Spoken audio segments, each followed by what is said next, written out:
Hello everybody, happy Friday. Right now I have with me Alice Through the Looking Glass.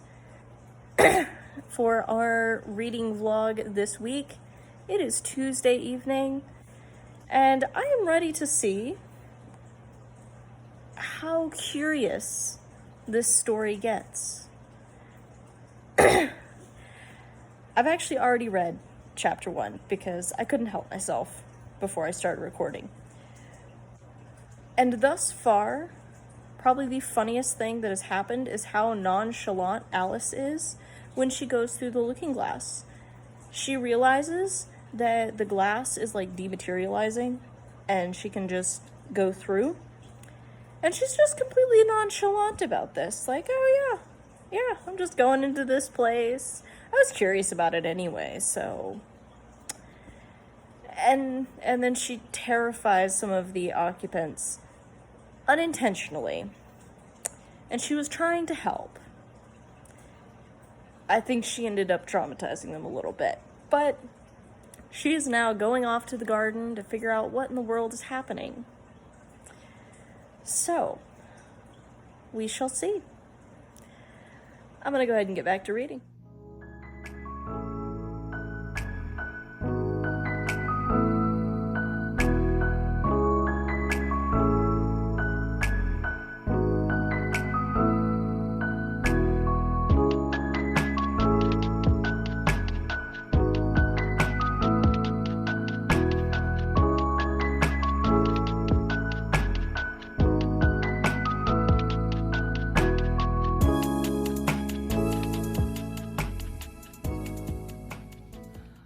So the more I'm reading this, the more I'm realizing that the movie that Disney made of Alice in Wonderland is actually a mix of both Alice's original adventures and Through the Looking Glass. Because we meet Tweedledee and Tweedledum in this book. Hi, Bun Bun. Yeah, we got a bunny yesterday, no, the day before, and he's living in my room right now. His name is Snickers. He's just happily munching away. Anyway, and what's really interesting, so she's in the mirror world, right? She went through the looking glass. And so a lot of things are not as they ought to be, including memory for some of the characters. They remember things that have yet to come. Their logic is very odd, and I don't quite understand it. It will probably take a few reads. But that being said, I am loving some of these illustrations. I'm not really understanding the whole, like, how chess really fits in. I mean, she's met some of the pieces, like the Red Queen and the White Queen and all that good nonsense, but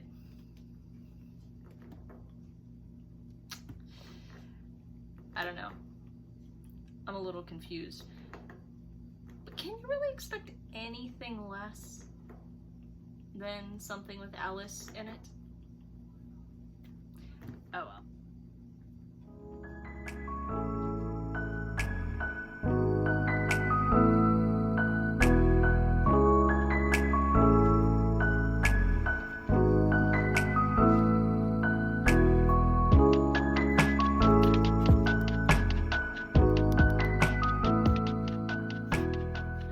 Alright, it is Friday afternoon.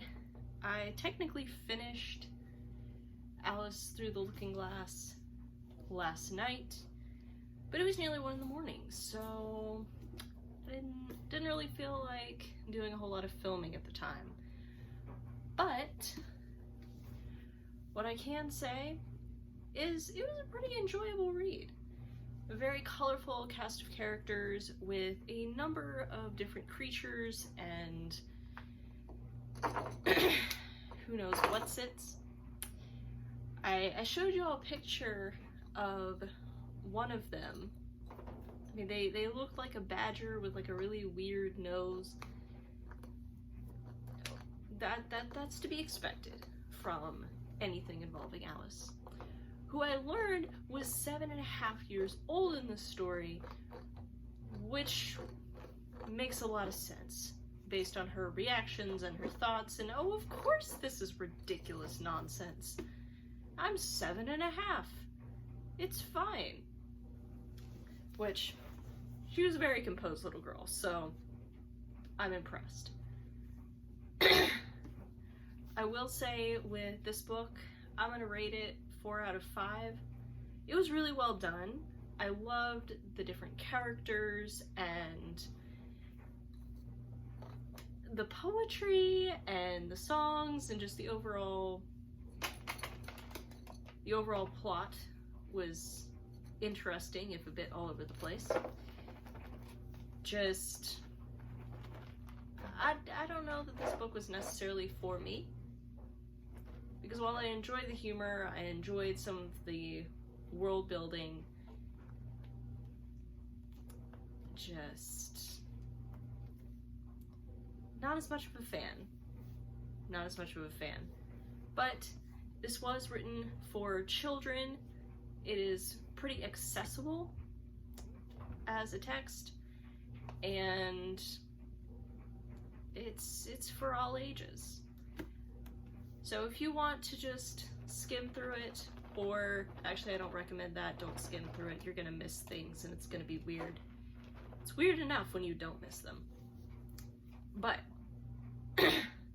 you can read this to your 7.5-year-old, or you can read it at 100.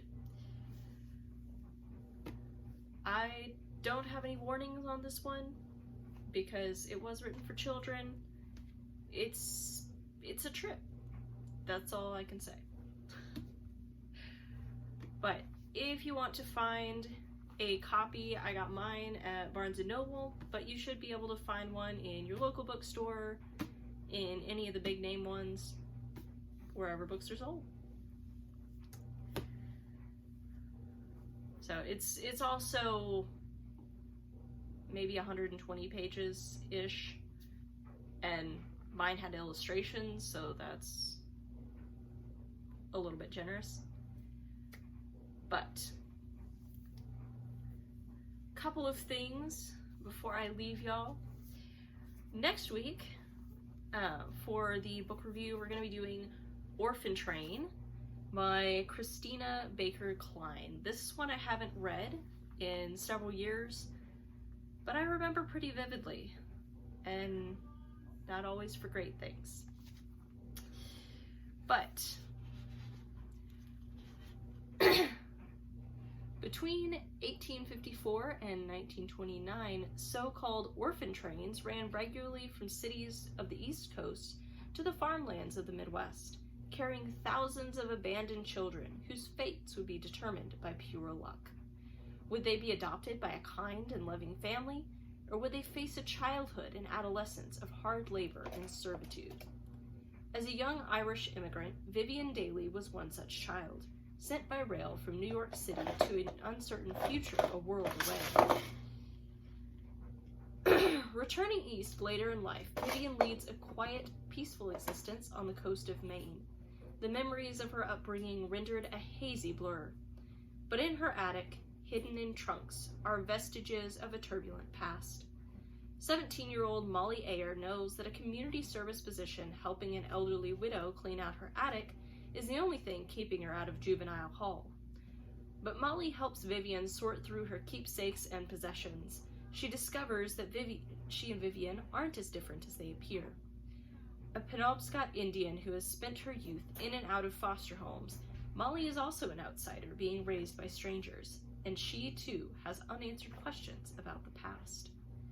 Moving between contemporary Maine and Depression-era Minnesota, Orphan Train is a powerful tale of upheaval and resilience, second chances, and unexpected friendship.